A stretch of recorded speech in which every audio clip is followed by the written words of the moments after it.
वेदान्तार्थप्रकाशेन जगदान्धनिवारकान् सर्वाचार्याग्रगण्यास्तान् वन्दे शङ्करदेशिकान्। परवाक्यरसाभिज्ञान् सज्जनान् ब्रह्मवित्तमान् निन्दासूयादिरहितान् प्रणमामि महत्तमान्। मार्गं ते सम्प्रवक्ष्यामि विद्यारण्यप्रकाशितं सम्यक् नाहं विजानामि यथा मति वदामि ते। श्रीमत्सर्वगुरून् नत्वा पञ्चदश्या नृभाषया ध्यानदीपस्य कुर्वेऽहं व्याख्यानं च यथामति।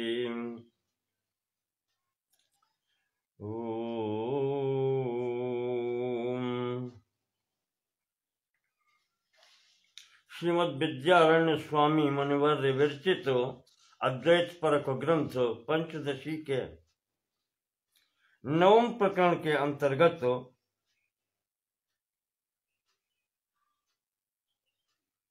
जिसे ध्यान दीप प्रकरण भी कहते हैं, कल मैंने आपको बताया था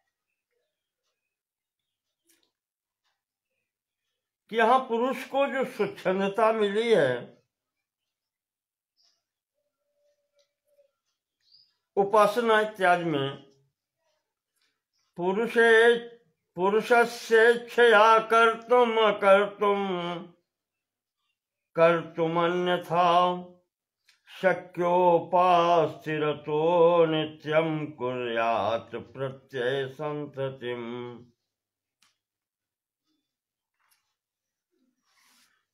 कि वो उपासना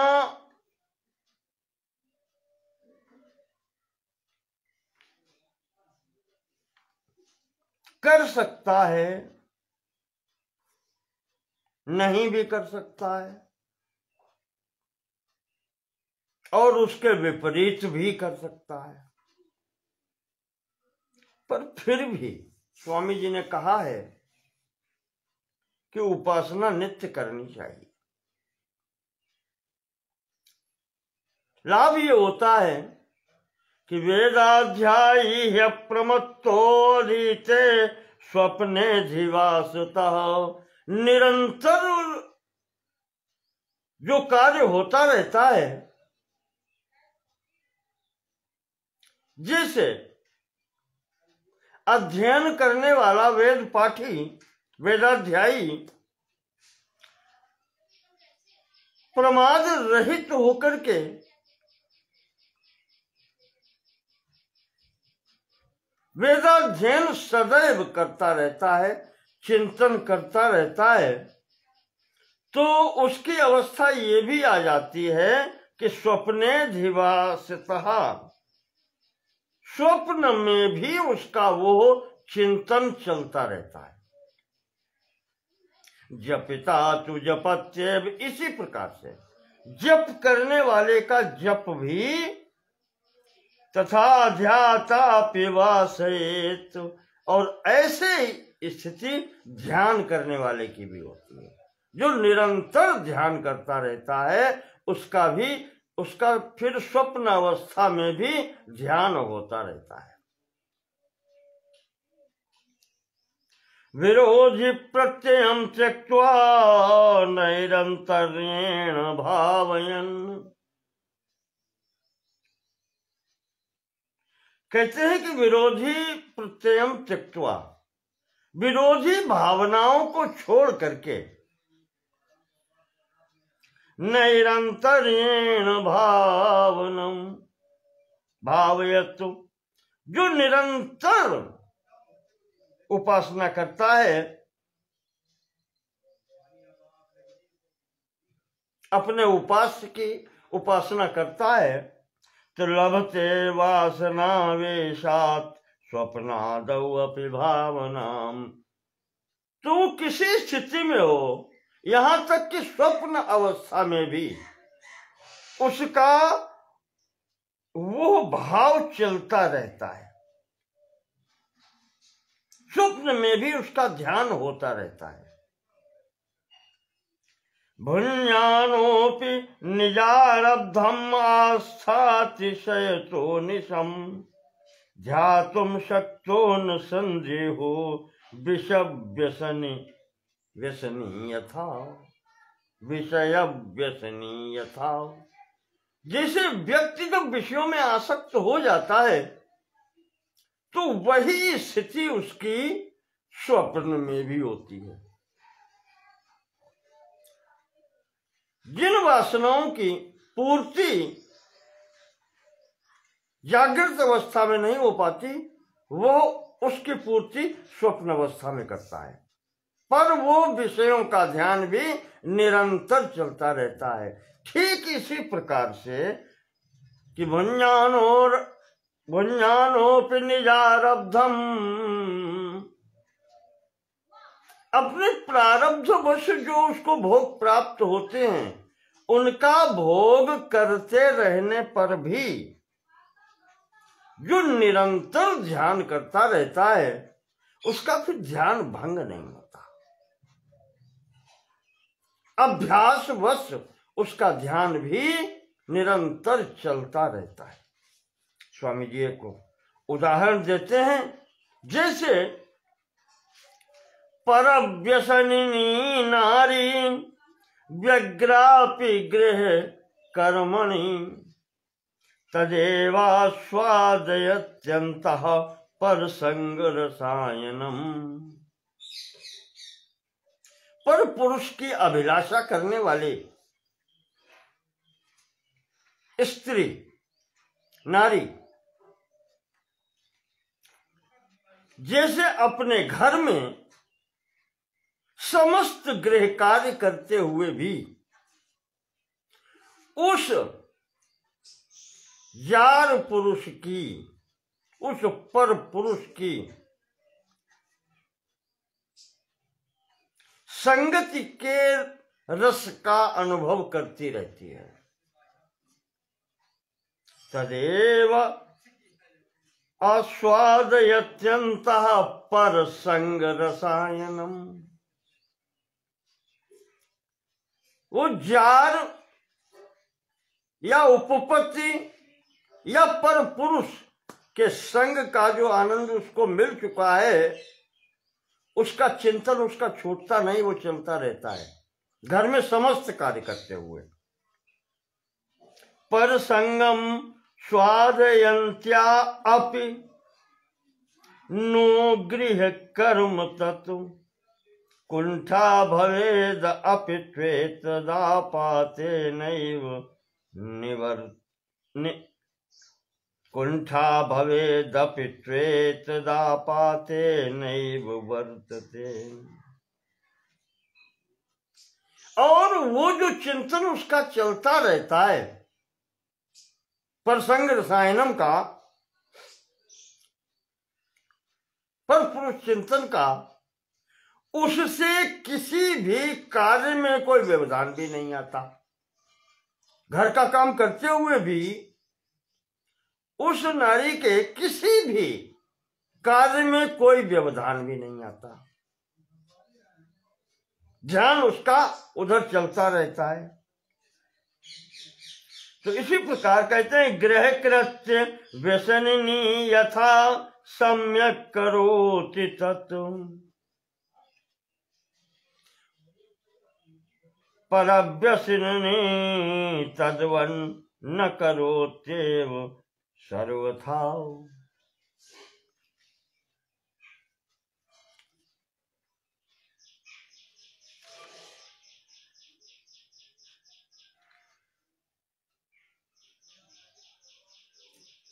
वो जो परव्यसनिनी नारी है,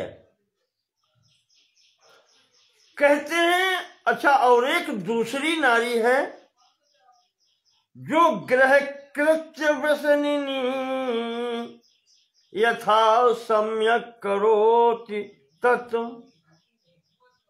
अपने घर में रहती हुई अपने गृह कृत्यों का चिंतन करती हुई नारी जिस प्रकार से आचरण करती है वैसा आचरण उसका नहीं होता है।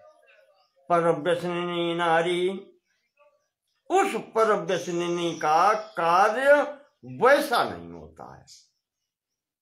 करती है वो, पर चिंतन अन्यत्र चल रहा है तो उस कोटि का नहीं होता जैसे कि सुलक्षणा नारी अपने घर में रहते हुए अपने घर का कार्य करती है। तद्वत् न करोते, उसके समान उस परव्यसनिनी नारी का कार्य नहीं होता है।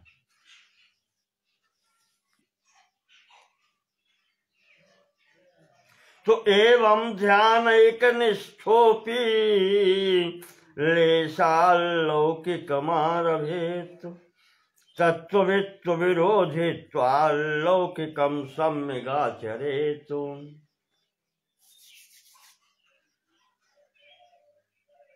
इसी प्रकार से कहते हैं कि जो तत्व ब्रह्म तत्व का ध्यान करने वाला व्यक्ति है वो लौकिक कार्य तो सभी करता है,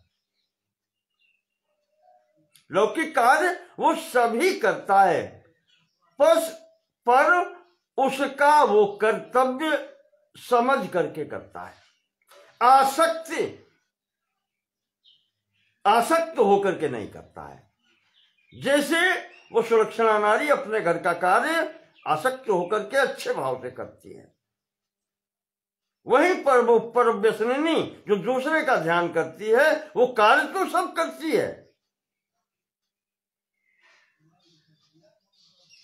उसमें कुंठा किसी प्रकार की नहीं होती, पर वो उस स्तर का नहीं होता। कहना चाहिए कि वो ऊपरी भाव से दिखावे के लिए संपूर्ण कार्य अच्छे तरीके से करती है। यही तत्वज्ञानी पुरुष के ध्यान की स्थिति है। ब्रह्म तत्व का ध्यान करते हुए व्यक्ति कार्य सभी करता है, उसी प्रकार करता है जैसे लौकिक स्थिति में आसक्ति सहित पुरुष करता है कार्य, पर वो भाव, उसका भाव उस प्रकार का नहीं होता। करते हुए भी वो असंग होता है और वो अपने ध्यान में लीन होता है, लय होता है। तो मायामय प्रपंचोऽयम् आत्मा चैतन्य रूप दृक् इति बोधे विरोधा को लौकिक व्यवहारिणः। तो स्वामी जी कहते हैं कि जो इस प्रकार से चिंतन जिसका चलता रहता है, ध्यान होता रहता है और उसे ये ध्यान रहता है कि संपूर्ण प्रपंच मायामय है, मिथ्या है, और फिर भी वो आत्मा को चैतन्य स्वरूप मान करके, उस ब्रह्म स्वरूप को मान करके और समस्त कार्य यहाँ के करता रहता है, तो आप ये बताओ कि उसके तत्व ज्ञान इस लौकिक कार्य में कहाँ विरोधी है। उसका जो तत्व ज्ञान जो है वो इस लौकिक व्यवहार में विरोध कहाँ करता है।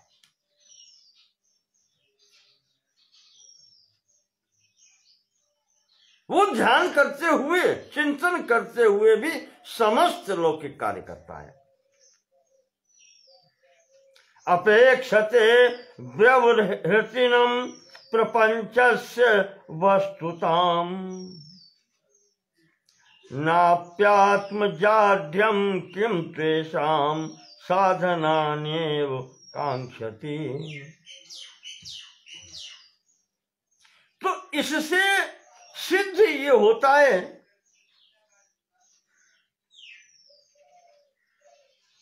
कि इस लौकिक कार्य करने में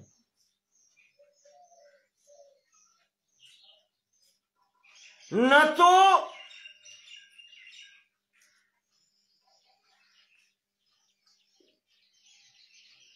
प्रपंच जो है, जगत प्रपंच जो है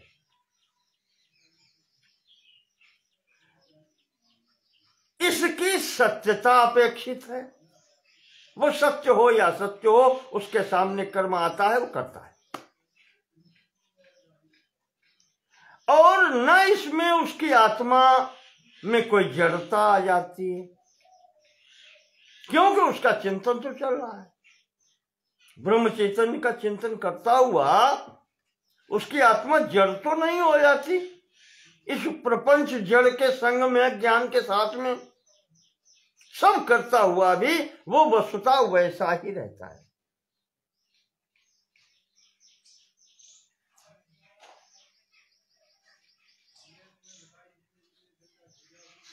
तो मनोवाक्काय तद्बाह्य पदार्था साधना नितान, कहते हैं कि उसके पास साधन तो है, सब उपस्थित हैं।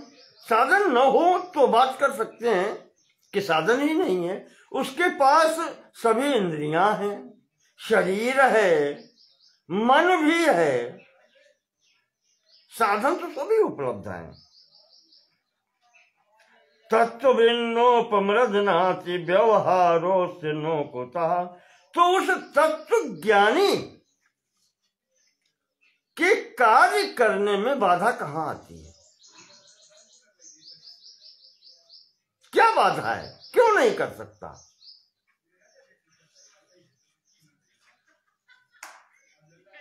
साधन उसके पास सभी हैं, शरीर भी है, इंद्रियां भी हैं, मन भी है, बाहरी साधन भी है।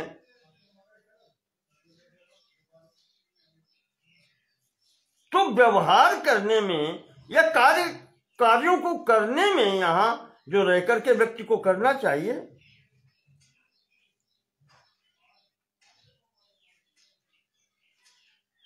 वो इससे इनकार नहीं करता कि नहीं करना है।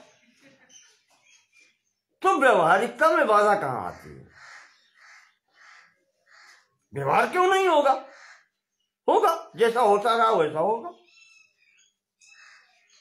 उपमृदनाति चित्तम चेद,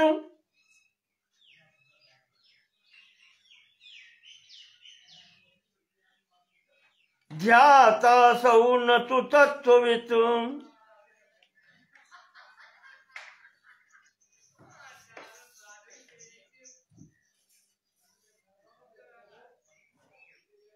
जो चित्त का निरोध करता है,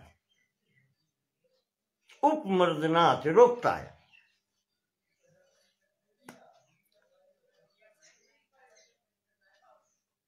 वो साधन मार्ग में है, वो ध्याता है, ध्यान करने वाला है, या उसको कहें वो उपासक है, उपासना करने वाला। उपासना करने वाला साधन रूप बीच में चित्त का निग्रह भी करता है, चित्त को रोकता भी है। न तो तत्ववित्,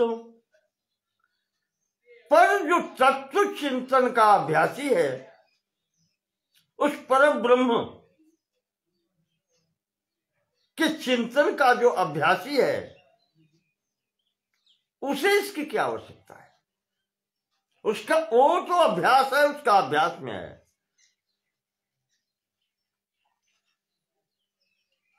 न बुद्धि मार्जयन् दृष्टो घट तत्व से वेदिता।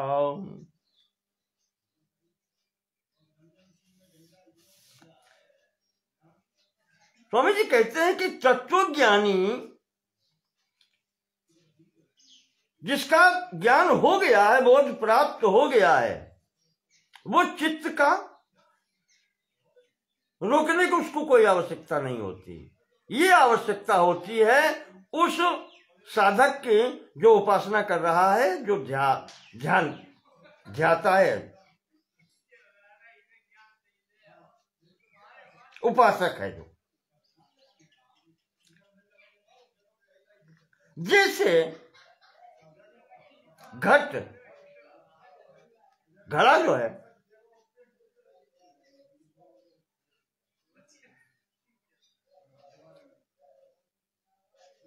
उसको देखने वाला क्या बुद्धि का त्याग कर देता है? बुद्धि मर्जी से कर सकता है क्या? नहीं कर सकता ना। वो जो साधन है वो कार्य करेगा अपना। तो सकृत प्रत्यय मात्रेण घटश्चेद भासते तदा, उसकी बुद्धि काम करती है। एक बार उसने देख लिया, उसे जानकारी हो गई, क्या कभी वो भूलता है? जहां कहीं भी वो आकृति देखेगा वो सीधे कहेगा घड़ा है। जब उसे घड़े का ज्ञान हो गया, इसी प्रकार जो वो तत्व ज्ञानी है, जिसे उसका बोध हो गया, फिर वो कुछ भी करे, क्या उसके उस ज्ञान में कोई कमी बेसी आती है? क्या कोई उसमें अंतर पड़ सकता है? स्वयं प्रकाशोयमात्मा किम घटवच्च न भासते। जब एक साधारण घड़े का ज्ञान ऐसा है जो कभी भूलता नहीं है, तो इसको इतना अपने आत्म का ही ज्ञान हो गया और आत्मा स्वयं प्रकाशित है। घट में तो बुद्धि लगानी पड़ेगी, तब भी वो ज्ञात रहता है। तो जो तत्व ज्ञानी है, वो उसको जो ज्ञान प्राप्त हो चुका है, बोध प्राप्त हो चुका है, वो कैसे बोल सकता है कभी? उसमें कोई अंतर कभी भी नहीं पड़ेगा। और उसे फिर चित्त निरोध और इसकी आवश्यकता नहीं है। एक बार ज्ञान हो जाने पर वो निरंतर उसका चलता है। स्वप्रकाशतया किम ते तद्बुद्धिस्तत्ववेदनम। ब्रह्म जो है वो सुप्रकाशित है,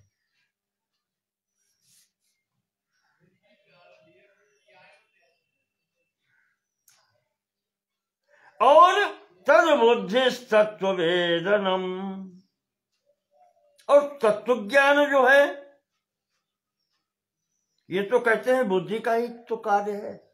ज्ञान प्राप्त करने के लिए प्रथम तो बुद्धि का ही प्रयोग होता है।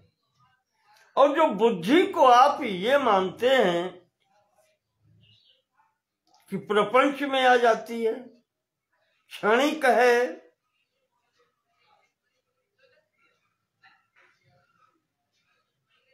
नाशवान है,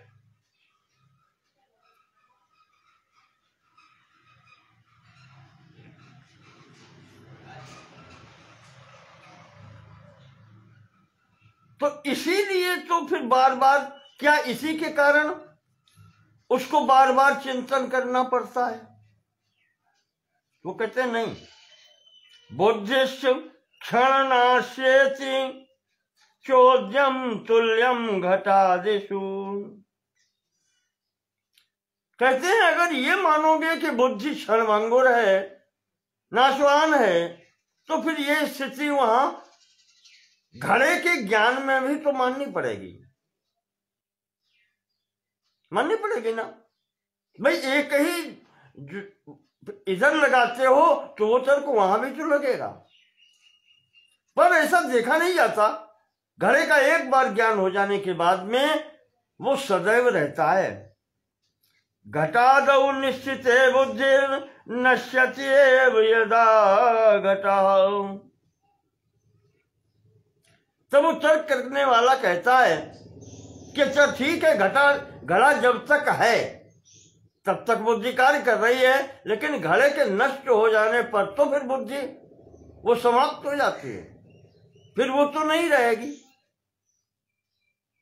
इष्टो ने तुम तदा शक्य इति चेत समम आत्मनि।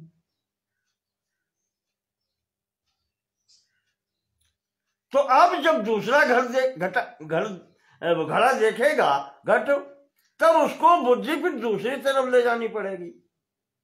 वो तो बुद्धि उसके साथ में ही नष्ट हो गई, अब दूसरे घट के लिए अब वो दूसरे प्रकार से फिर उसका ज्ञान प्राप्त करे। ये नहीं होगा क्या?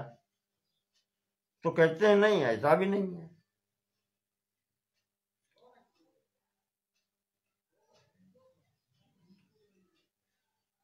क्योंकि अगर ऐसा मानोगे तो वो जो घड़े में अभी जो आत्मा में तुम लागू कर रहे थे वो घड़े में लागू हो रही थी, आप घड़े में लागू करोगे वही आत्मा में लागू करोगे। निश्चित सकृद आत्मानम, एक बार आत्मा का निश्चय करके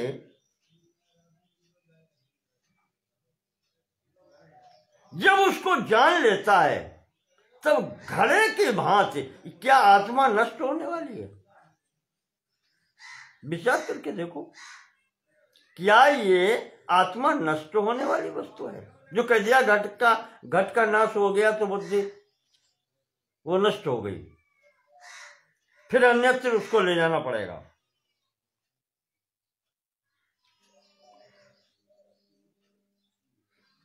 निश्चित सगदात्मानम यदापेक्षा तदैव तम वक्तुम मंतुम तथा ध्यातुम शक्नोत्येव हि तत्त्ववितु।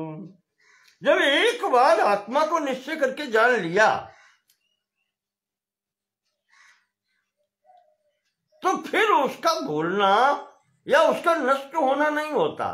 जब चाहता है वक्तुम मंतुम तथा ध्यातुम शक्नोति, जब वो चाहता है उसके बारे में कुछ कह सकता है, मंतुम उसका मनन कर सकता है और ध्यातुम उसका ध्यान कर सकता है। बिल्कुल वो नष्ट नहीं होती। तो उपासक इव ध्यायन लौकिकम विस्मरेद् यदि विस्मरत्येव सा ध्यानाद् विस्मृतिर्न तु वेदनात्।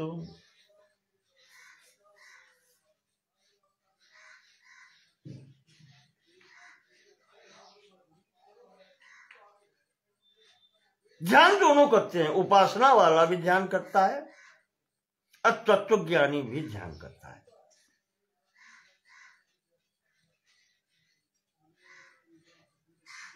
उपासक इव ध्यायम, ध्यायन यदि लौकिकम विस्मरेत, जैसे जो उपासक है वो उपासना करते करते अगर वो संसार को भूलता है या भूलने लगता है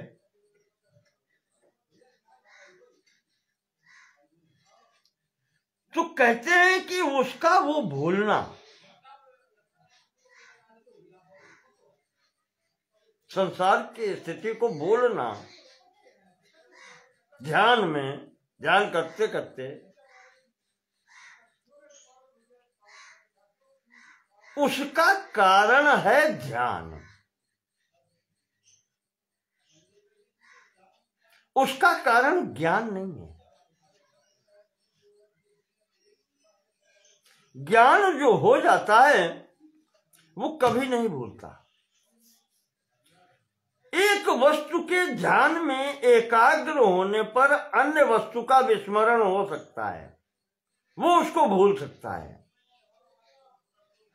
पर तत्वबोध हो जाने पर ज्ञान जो प्राप्त होता है, ध्यान और ज्ञान, ज्ञान जो प्राप्त होता है वो कभी भूलता नहीं है।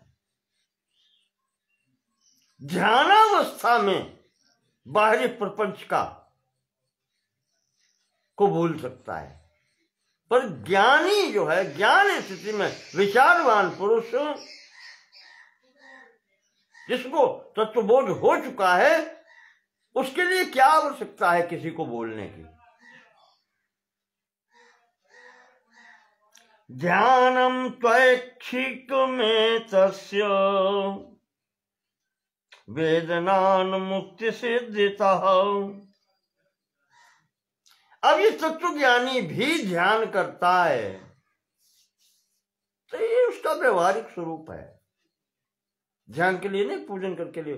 तत्वज्ञानी होते हुए भी पूजन उपासना इत्यादि करता है, ध्यान में बैठता है, मंत्र जप कर सकता है, जो भी करता है, ये उसका ऐच्छिक व्यवहार है। चाहे तो करे चाहे ना करे, ये ऐच्छिक है उसका, अनिवार्य नहीं अंग उसका, ये ऐच्छिक है। वेदनान मुक्ति सिद्धता, क्योंकि ज्ञान से उसको मुक्ति तो प्राप्त हो ही चुकी है, अब कुछ करना शेष नहीं है, वो कृतकृत्य है। पीछे बता नहीं, तृप्ति प्रकरण में बता चुके, वो धन्य तो हो चुका है, कृतकृत्य हो चुका है, तो उसको ये करना आवश्यक नहीं है। पर अगर वो करता है तो ये उसका ऐच्छिक व्यवहार है, इच्छा के ऊपर निर्भर है। ज्ञानादेव तु कैवल्यम इति शास्त्रेषु डिन्निमः, ज्ञान से ही मुक्ति प्राप्त होती है। कैवल्यम मुक्ति प्राप्त होना, ज्ञानादेव ऋते ज्ञाना न मुक्ति ही, वैदिक श्रुति है वो कह देती, श्रुति कहती है, ये तो ज्ञान का क्षेत्र है। तत्वविधि यदि न ध्यायेत प्रवर्तेत तदा वै, तत्व ज्ञानी अगर ध्यान न करे तो बाहर प्रवृत्ति करेगा, ध्यान में नहीं बैठे तो उसकी प्रवृत्ति बाहरी कार्यों में होगी, ज्ञानी होते हुए भी। अप्रवर्तताम सुखेनायम को बोधोस्य प्रवर्तने, अब वो बाहर भी अगर प्रवृत्त हो रहा है तो उसके सुख में बाधा नहीं है। प्रवर्तताम सुखेन अयम, ये सुख पूर्वक ही प्रवर्तित होता है, कोई भी कार्य करे, को बोधस्य प्रवर्तने, इसकी प्रवृत्ति कार्य करने की शैली में तत्व ज्ञान से क्या बाधा है? कोई बाधा नहीं। अति प्रसंग इति चेत प्रसंगम तावदीरे तावदीरयम्, अब तुम कहो कि उस तत्व ज्ञानी जब वो प्रवर्तित होगा बाहरी कार्यों में तो क्या उसको यहां आसक्ति नहीं होगी? संघात संजायते काम, वो सिद्धांत अगर लागू करें, अब तत्वज्ञानी होते हुए भी अगर प्रवृत्त होता है लौकिक कार्यों में तो कहते हैं ये अति प्रसंग नहीं बन जाएगा, कि ज्ञान होते हुए भी आसक्त होकर के कार्य कर रहा है। प्रसंगो विधि शास्त्रम चेद न तत्त्वविदम प्रति, कहते हैं कि ये जो विधि बताई गई है कि संग नहीं करना चाहिए, ये विधि है।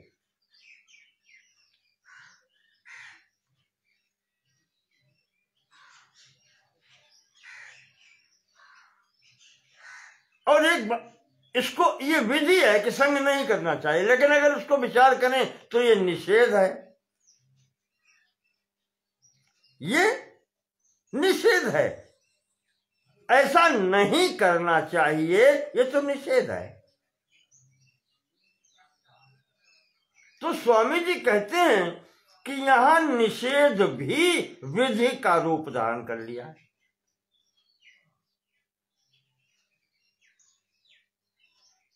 और अगर ये स्थिति विधि या निषेध की बनती है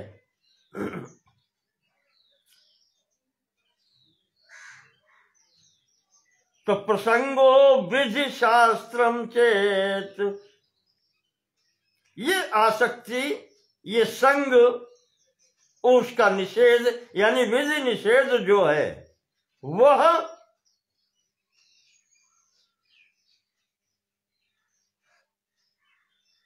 न तत्त्वविदम प्रति, वो उपासक के लिए हो सकता है, तत्ववेत्ता के लिए कोई विधि निषेध नहीं होता। ये विधि निषेध बता चुके पहले कि तत्व ज्ञानी जो हो गया है उसके लिए न कोई विधि न कुछ निषेध, वो करे न करे उससे कोई अंतर नहीं पड़ता।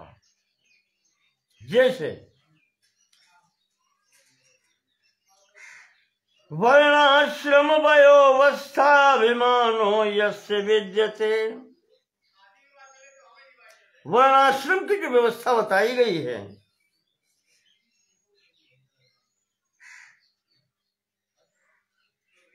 अवस्था अभिमानो या अवस्था की स्थितियां बताई गई हैं, बालक, यौवन और जरा।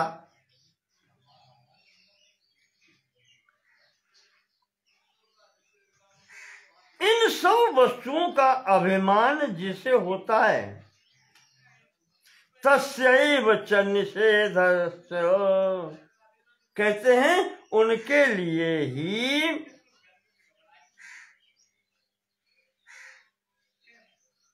शास्त्र में तस्यैव च निषेधाश्च विधयः सकला अपि, उनके लिए ही समस्त विधि और निषेध बतलाए गए हैं। जो शास्त्र में विधि निषेध की बात की गई है वो उनके लिए है जो वर्णाश्रम धर्मों में लगे हुए हैं, जो बालक, वृद्ध और प्रौढ़ इन स्थितियों में रहते हैं, उन्हें इन का अभिमान है, अभी वो इन्हीं कार्यों में लगे हुए हैं, साधन मार्ग में है, कह लीजिए प्रारंभिक मार्ग में है।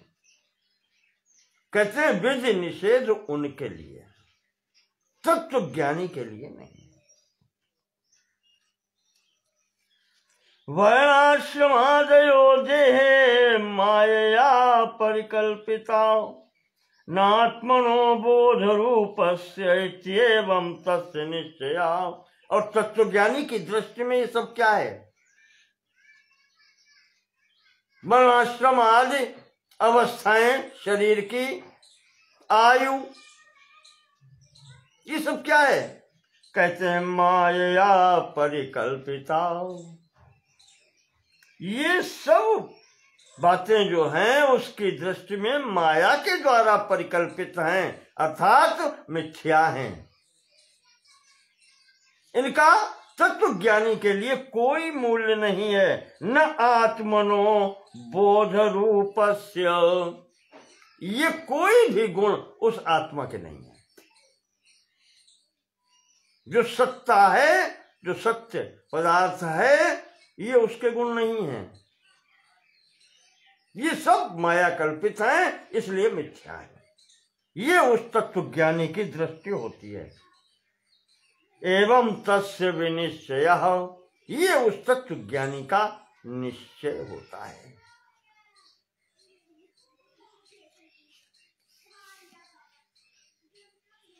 समाधिम अथ कर्माणि मा करोतु वा हृदये नास्ति सर्वास्थो मुक्त एवोत्तमाशयः। जिसको ज्ञान प्राप्त हो गया है, मुक्त, जो मुक्त है, उसके स्थिति हृदय न अस्त सर्वासु, उसके हृदय की संपूर्ण वासनाएं अस्त हो चुकी हैं, समाप्त हो चुकी हैं।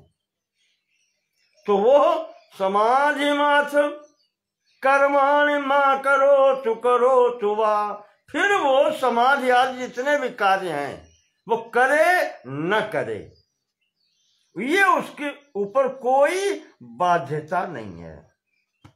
जिसके हृदय में कोई आस्था रही नहीं गई है, समस्त आसक्तियां उसके समाप्त हो चुकी हैं, बोध उसको हो चुका है। तो ऐसे व्यक्तित्व के लिए समाधि रूपी ये भी जो कार्य हैं इनको करे न करे कोई अंतर नहीं पड़ता। नैष्कर्मेण न तस्यार्थः तस्यार्थो अस्ति न कर्म भी। अब इसको दूसरे तरीके से बताते हैं। जिसे कर्मों से कोई प्रयोजन नहीं है, वो फल की इच्छा नहीं करता, फल की कोई कामना ही नहीं है,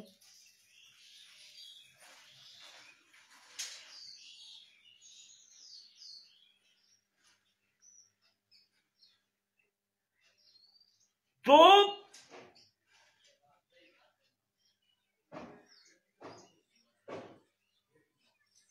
नैष्कर्मेण न तस्यार्थः, तो ऐसे व्यक्ति को निष्काम कर्म करने की आवश्यकता भी नहीं है, और न तस्य अर्था अस्ति कर्म भी, न सकाम कर्म करने के उसकी कोई आवश्यकता है।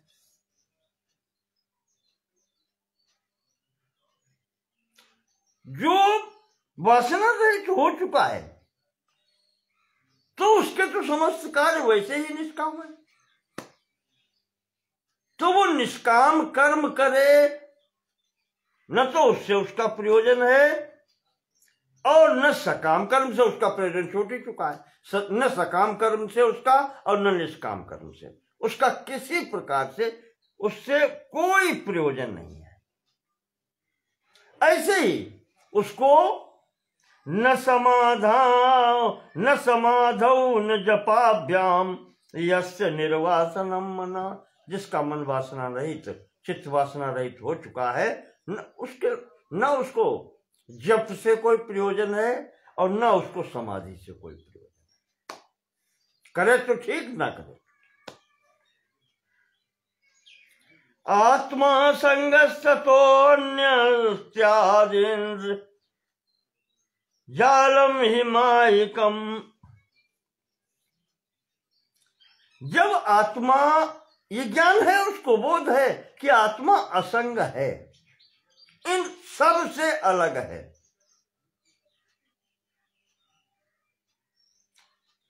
तो उससे भिन्न अब जो कुछ भी है ततो अन्यत् स्याद् यत् तद इंद्रजालकम, वो सब माया स्वरूप है, माया रूप है, वो माया कार्य है, वो मिथ्या है। जादूगर की जादू के तरीके से वो सब मिथ्या है। इति अचंचल निर्णीते कुतो मनति वासना। अब जिसके ये भावना दृढ़ हो चुकी है उसके मन में वासनाओं की स्थिति का कोई कारण ही नहीं है। कैसे होगी? और जब वासना नहीं है तो हटाने का कोई प्रयत्न ही नहीं, उसमें कुछ करना ही नहीं उसको।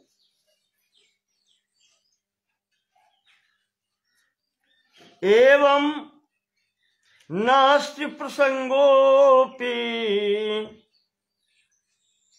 तो कुतो स्याति प्रसंजनम। जब जिसकी ये स्थिति है,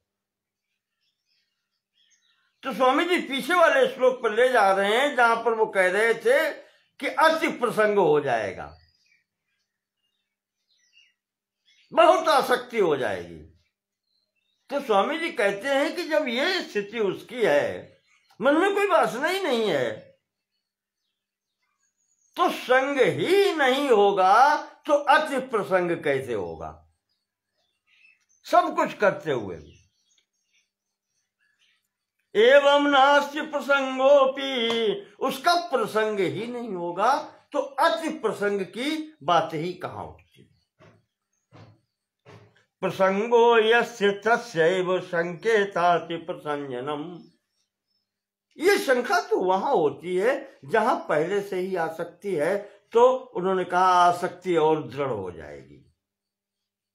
पहले का प्रसंगी व्यक्ति जिसकी अभी वासना समाप्त नहीं हुई है, वही अति प्रसंगी हो सकता है। ऐसे तत्वज्ञानी को ऐसी स्थिति प्राप्त नहीं होती। विद्य भावान्न बालस्य दृश्यते प्रसंजनम। क्या बढ़िया उदाहरण दिया है। एक अबोध बालक है, कहते हैं अति प्रसंग तो उसको भी नहीं होता। क्यों? बालक की आप एक एक लीला देखें, वो कहीं आसक्त ही नहीं है।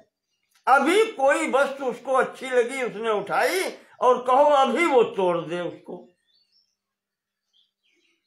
वहां वासना नहीं है, वासना रहित है वो बालक होते हुए भी। तो उसके कहते हैं उस बालक के लिए भी विधि और निषेध नहीं है। वो क्या करता है और क्या नहीं करता है, वहां उसके लिए कोई विधि नहीं है। विधि अभावान्न बालस्य, बालक के लिए भी विधि नहीं है, क्योंकि दृश्यते प्रसंजनम, उसके अंदर कोई अति प्रसंग देखा ही नहीं जाता बालक के अंतर्गत। तो उसके लिए कोई विधि भी नहीं है, और विधि नहीं है तो निषेध भी नहीं है, क्योंकि निषेध भी विधि के अंतर्गत ही आ जाता है, जैसे पीछे बताया था।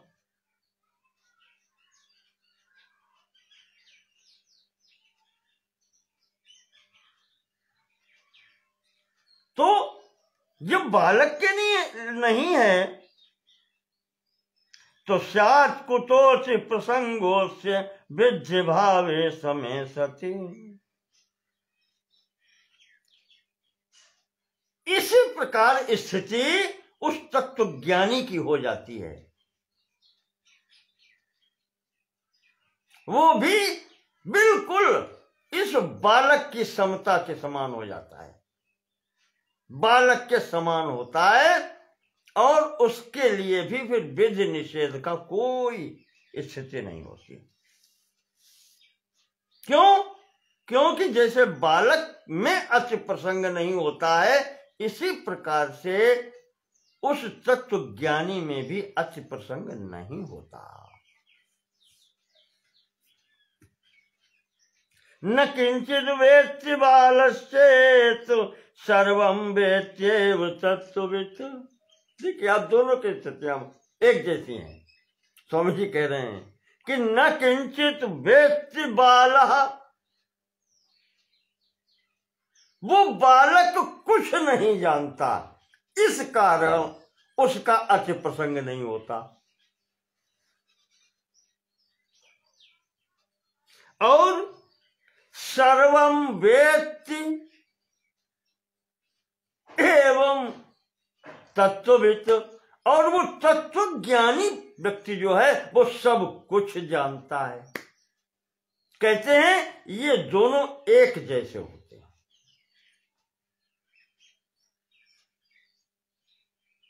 इनके लिए विधि निषेध और प्रसंग अति प्रसंग हो ही नहीं सकता, नहीं होता, दोनों समान होते हैं। वो अबोध शिशु और वो तत्व ज्ञानी व्यक्ति, दोनों वो एक ही स्थिति में होते हैं। स्वामी जी कहते हैं अल्पज्ञस्यैव विषया सर्वस्युर्नान्योर्द्वयो।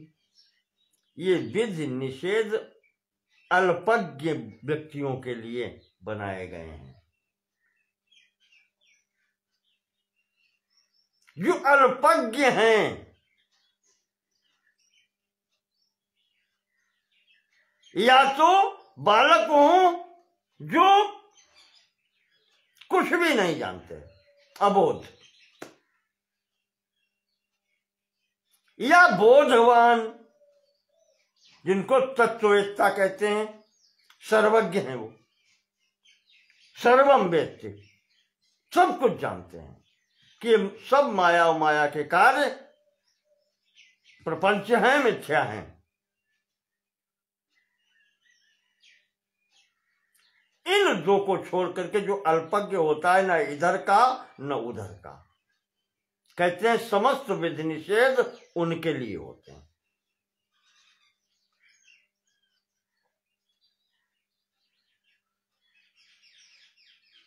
अल्पज्ञ से एवं सर्वे विषया विधेया स्यु, उनके लिए ही ये सब विधियां, विधि और निषेध होते हैं।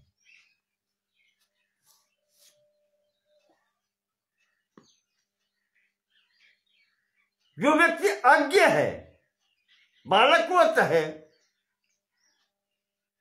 या जो सर्वज्ञ है तत्ववेत्ता के समान, उसके लिए कोई विधि निषेध नहीं।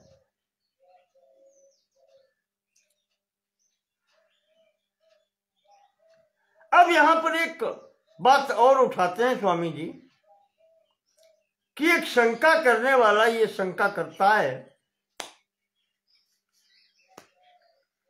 कि शापानुग्रह सामर्थ्यम यस्यादौ तत्वविद यदि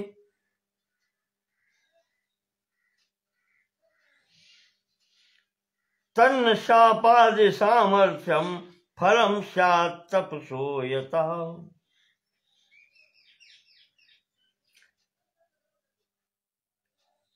कहते हैं कि क्या तत्वज्ञानी वो होता है जो शाप और वरदान देने में समर्थ हो?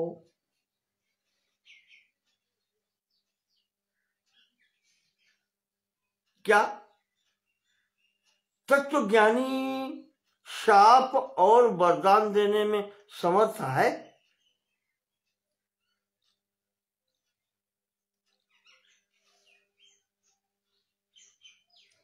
तो स्वामी जी कहते हैं कि अगर तत्वज्ञानी है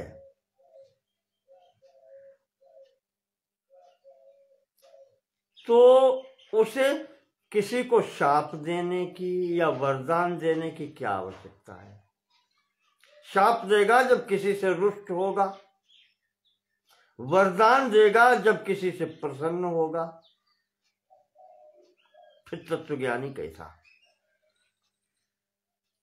विचार करना। तत्वज्ञानी को शाप और वरदान देने की आवश्यकता क्या है? कोई स्थिति नहीं है उसके पास। स्वामी जी कहते हैं फलम स्यात् तपसो यतः। कहते हैं कि ये जो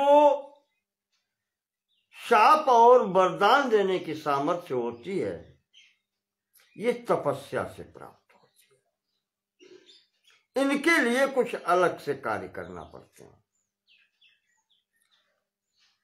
ये तपस्या का फल है। व्यासादेरपि सामर्थ्यम दृश्यते तपसो बलात्। व्यास आदि जो ऋषियों महर्षियों के जो आप स्थितियां देखते हैं, किसी को शाप दे दिया या किसी को वरदान दे दिया, कहते हैं ये तत्वज्ञानी की स्थिति में नहीं होता, ये उनकी तपस्या का फल है। जो उन्होंने तपस्या की है उसका फल है। शापादि कारणाद अन्यत तपो ज्ञानस्य कारणम।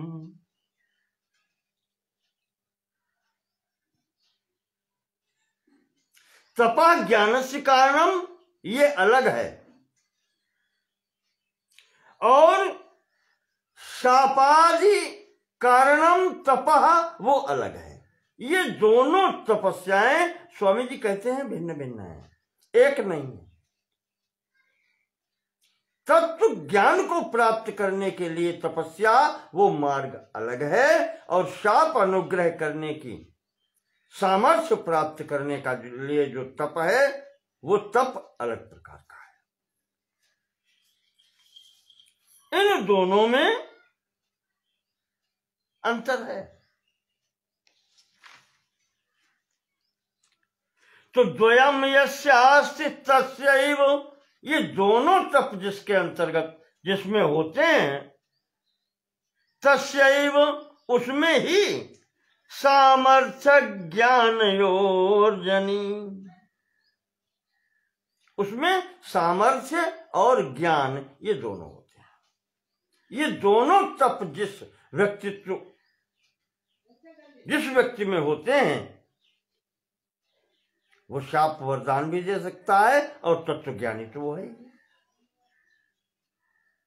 दोनों प्रकार की तपस्याएं जहां हैं वहां एक ही व्यक्तित्व में ये स्थितियां दिखाई पड़ती हैं कि वो तत्वज्ञानी भी है और शापानुग्रह करने में समर्थ भी है। एकैकम तु ततः कुर्वन् एकैकम लभते फलम।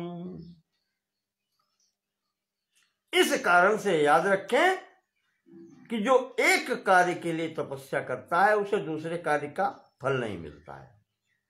यानी जो तत्व ज्ञान के लिए केवल जिसने अपनी साधना की है, तपस्या की है, उसे तत्व ज्ञान प्राप्त होता है, उसे शाप अनुग्रह से कोई लेना देना नहीं।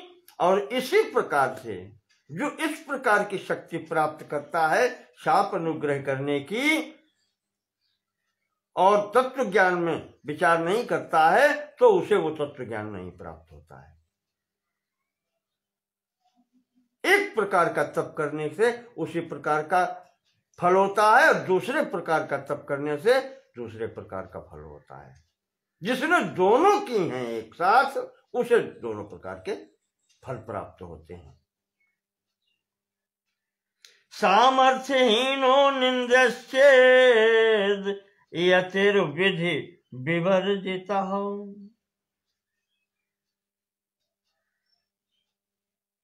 निंद्यते तपोप्यन्यैरनिशं भोगलंपटै। यहां थोड़ी सन्यासियों की बात आ गई है, ध्यान पूर्वक सुनिएगा इसको। स्वामी जी ने जब बात कही है तो खरी कही है, फिर वो किसी का लिहाज नहीं करते कि हमारी बिरादरी का है।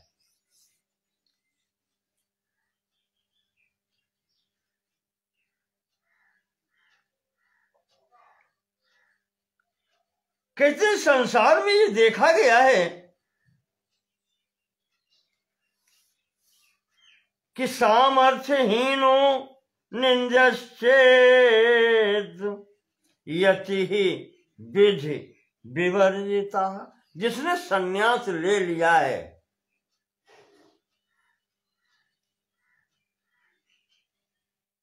वो विधि विवर्जिता हो गया है।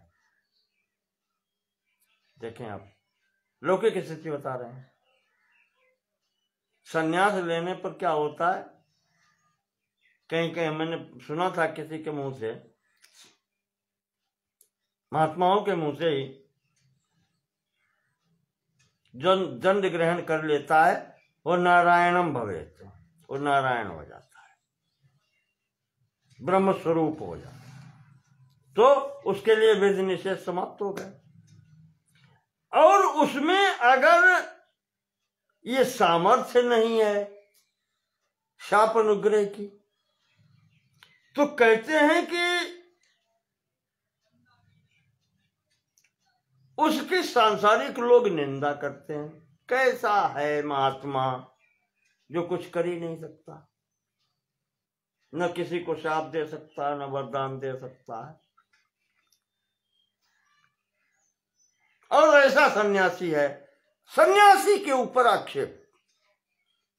अब उसे ये नहीं पता है कि तत्वज्ञानी पुरुष है, इसको शापानुग्रह से क्या लेना देना, शाप को वरदान देने से क्या लेना देना। वो उसकी निंदा करने लगते हैं।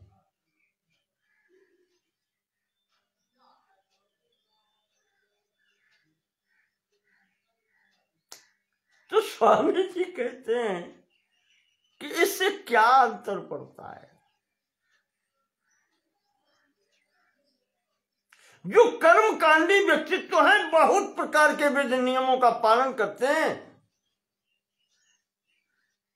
और सब दिन रात पूजा पाठ में ही, उपासना में ही लगे रहते हैं।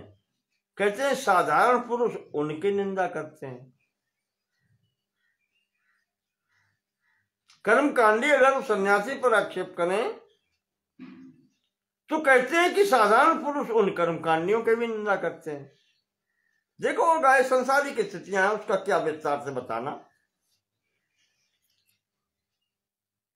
सीधे लोग, आप ये चंदन पर लोग सीधे आक्षेप कर लेते हैं, अरे वो तो महात्मा है, ये व्यंग्य है।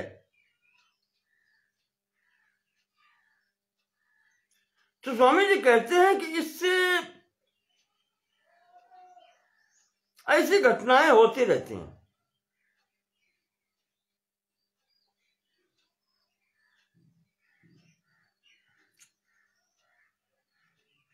पर स्वामी जी ने एक बात यहां कही है, यह आक्षेप होते रहते हैं, स्वामी जी कहते हैं इससे कोई अंतर नहीं पड़ता, चलता है।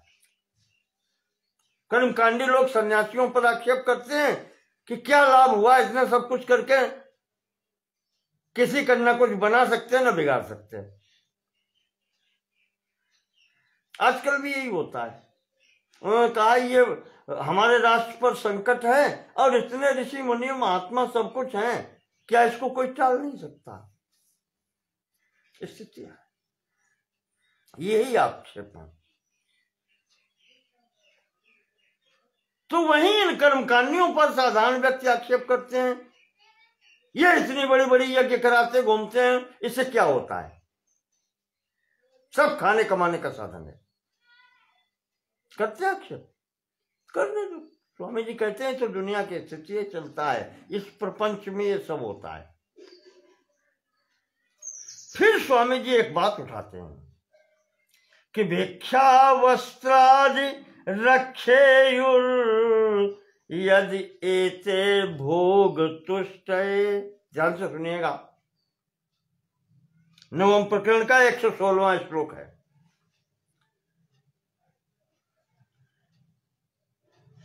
भिक्षा वस्त्रादि रक्षेयुः यदि एते भोग तुष्टे। भोग तुष्टे यदि एते भिक्षा वस्त्रादि रक्षेयुः।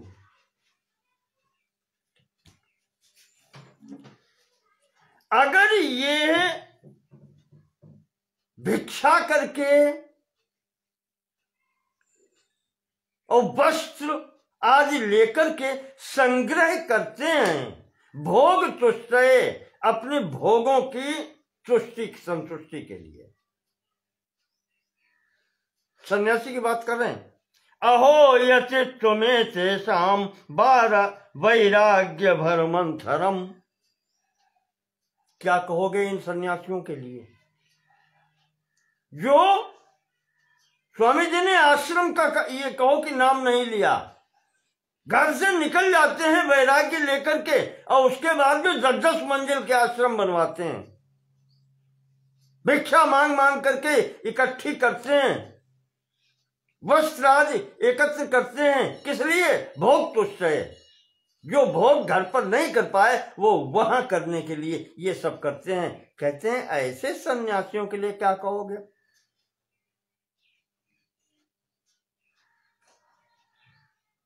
कहा क्या ये वैरागी हैं? वैराग्य भर मंथरम, वैराग्य का ढोंग करने वाले। अहो यचित्व में तेषाम, धन्य है इनका वैराग्य और धन्य है इनका सन्यासित्व, धन्य हुआ इनका घर छोड़ना। क्या इनको क्या कहेंगे?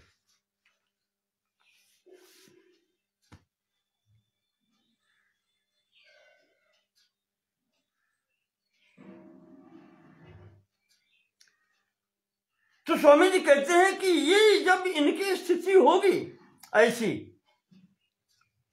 तो ये काहे का सन्यास है? फिर तो लोग आक्षेप करेंगे ही।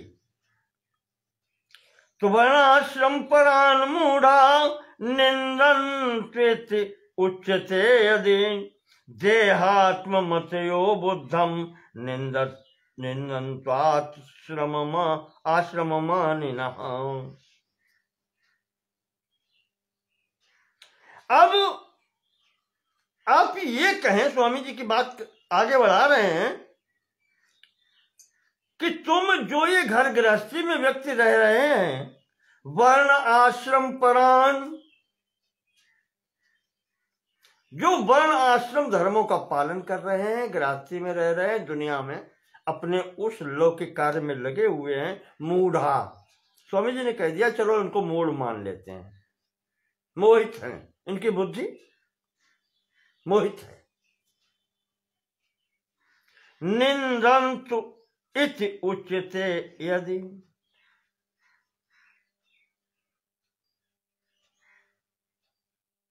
इनकी अगर निंदा, या इसको ऐसे कर लें कि वर्णाश्रमान मूढ़ा निंदन्तु, जो मूढ़ पुरुष हैं संसार के, लोभी, लंपट, कपट, सयाने, ऐसे व्यक्ति जो विधिवत अपने कर्मों का पालन कर रहा है, उसकी अगर निंदा करते हैं तो इससे उनका क्या बिगड़ जाएगा? तुम निंदा करके अपनी बुद्धि खराब करते रहो, वो अपने कार्यों में लगे हुए हैं। जो उनका कार्य बताया गया है, वर्णों के अनुसार, आश्रमों के अनुसार विध निषेध का संपूर्ण पालन करते हुए वो अपनी उपासना में लगे हैं, और उनका अगर मूर्ख लोग उनकी निंदा करें तो उनका क्या बिगड़ता है? ठीक इसी प्रकार से देहात्म मतयो बुद्धम, जो देहात्म मती हैं, जिन्होंने शरीर को ही आत्मा समझ रखा है, इसी की सेवा में दिन रात लगे रहते हैं, दुनिया की सेवा में दिन रात लगे रहते हैं, इसको ही, शरीर को ही सब कुछ मानते हुए, अगर वो लोग किसी तत्व ज्ञानी पर आक्षेप लगाएं तो उससे उस ज्ञानी का क्या बिगड़ता है? देहात्म मतयो बुद्धम निंदन्तु आश्रम मानिनः। तो ठीक उसी प्रकार से इन दोनों का कुछ बिगड़ता नहीं है। साधना पथ पर अग्रसर होते रहना चाहिए। स्वामी जी कह रहे हैं कोई भी निंदा करे, कोई भी प्रशंसा करे तो उसकी परवाह नहीं करनी चाहिए।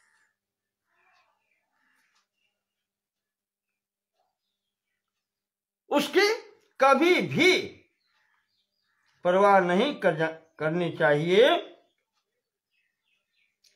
तदित्थम तत्व विज्ञाने साधनानुपमर्दनातुम ज्ञानिना चरितुम शक्यम सम्यग राज्यादि लौकिकम। स्वामी जी कहते हैं कि इस प्रकार से तत्व ज्ञान हो गया है जिनको, वो तत्व ज्ञानी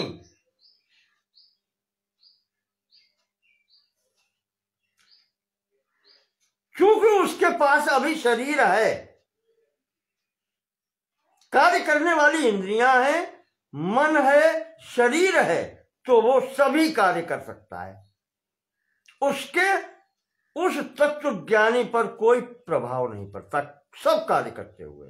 और अगर वो चाहता है ज्ञानिना चरितुम शक्यम, वो कर सकता है, उसमें सामर्थ्य है, तो सम्यक अच्छे प्रकार से राज्यादि लौकिकम, वो राजा राज्य शासन भी चला सकता है। आजकल योगी चला रहे हैं। जो तत्वज्ञानी है कि परमात्मा कैसा है उसको सब कुछ जान चुका है, फिर भी वो शरीर तो है अभी, तो वो जो चाहे वो कार्य कर सकता है। चाहे तो राज शासन चला सकता है और चाहे तो कुछ नहीं करे, उसके लिए बंधन कुछ भी नहीं है, करे या न करे।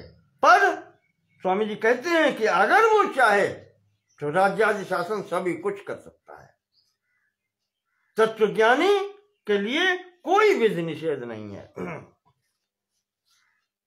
मिथ्यात्व बुद्ध्या तत्रेच्छा नास्ति चेतर्यमासु तत्व। यद्यपि उसे तत्व ज्ञान है, ब्रह्म का ज्ञान हो चुका है, वो कुछ करे या न करे कोई अंतर नहीं पड़ता, और वो करना भी नहीं चाहे। ध्यान वाथ व्यवहरन यथारब्धम बसत्वयम्। ठीक है, उसके अंदर कोई इच्छा न हो, फिर भी यहां अगर रह रहा है तो उसकी इच्छा है अभी कि वो दुनिया के व्यवहार सभी करे या ना करे, ये उसकी अपनी मर्जी है।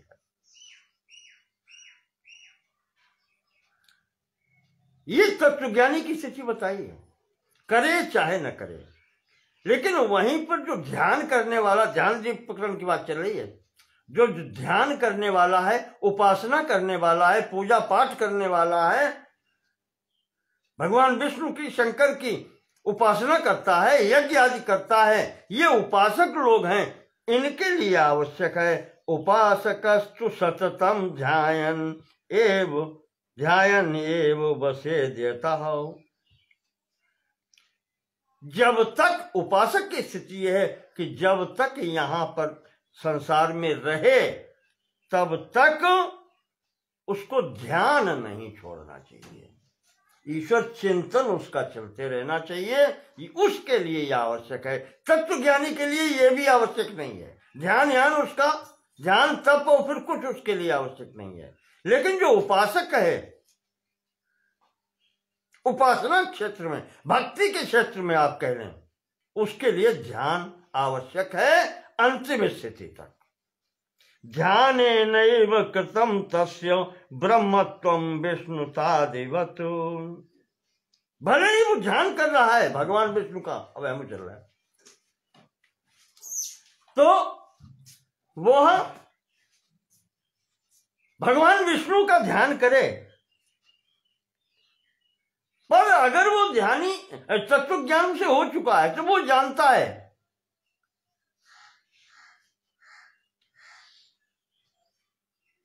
कि विष्णु स्वरूप भी परमार्थिक नहीं है, वो भी माया के अंतर्गत ही है, ईश्वर एक कोटि में है। तो तत्वज्ञानी जानता है कि परमार्थिक सत्ता इससे भी आगे है। और चाहे अंत में आप कह लें कि दोनों स्थितियां, कि सगुणोपासक हो, भगवान विष्णु इत्यादि सभी देवों का पूजन उपासन करने वाला, या निर्गुण उपासक हो,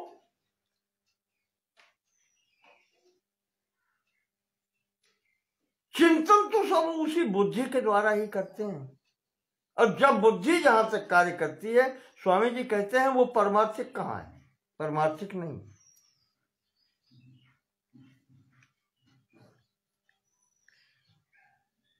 ध्यानोपादनकम यत्तध्यानाभावे विलीयते।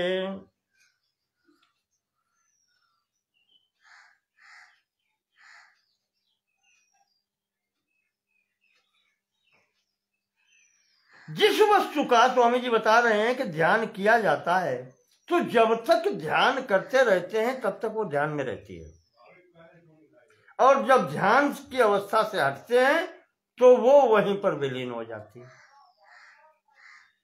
ध्यान के न रहने पर वो वहीं पर विलीन हो जाती है। तो वास्तविक ब्रह्मता नैव ज्ञानाभावे विलीयते। ये स्थिति उस तत्व ज्ञान के स्वरूप में नहीं है। वास्तविक जो ब्रह्मता है,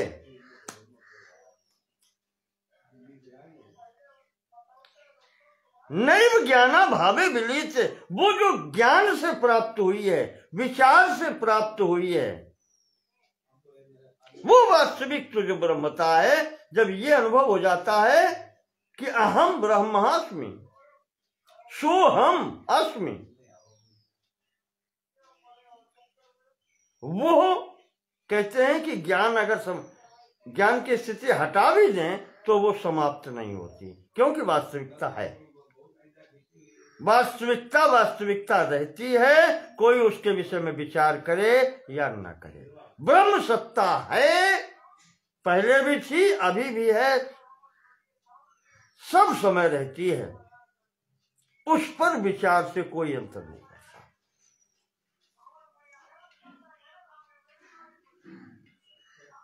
तो यहां जो ये ज्ञान है, ये भी एक प्रकार से उस ब्रह्म की सत्ता का अनुभव के लिए साधन हो जाता है।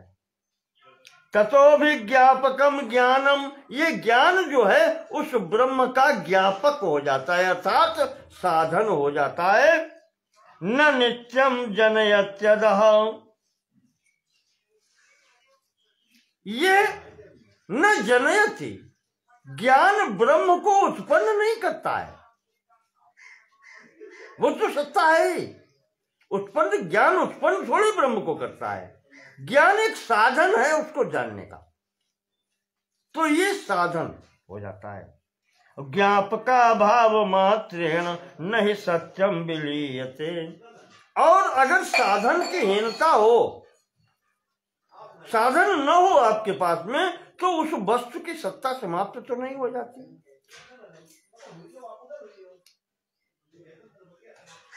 ज्ञापक भाव के अभाव, ज्ञापक जो तत्व है, ज्ञान जो है, उसका अगर अभाव भी हो जाए तो नहीं सत्यम विलीयते, तो सत्य वस्तु जो है, जो सत्ता है, उसका लय थोड़े हो जाएगा, वो तो सदैव नित्य मुक्त नित्य है।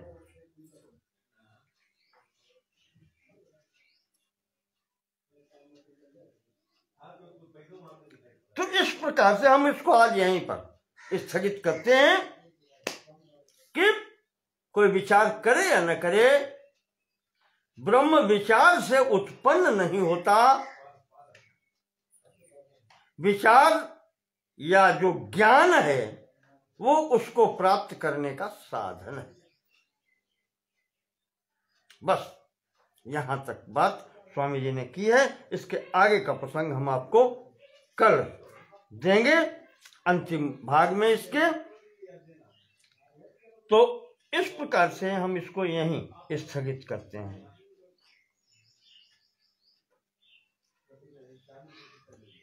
धन्यवाद। नमो नमः।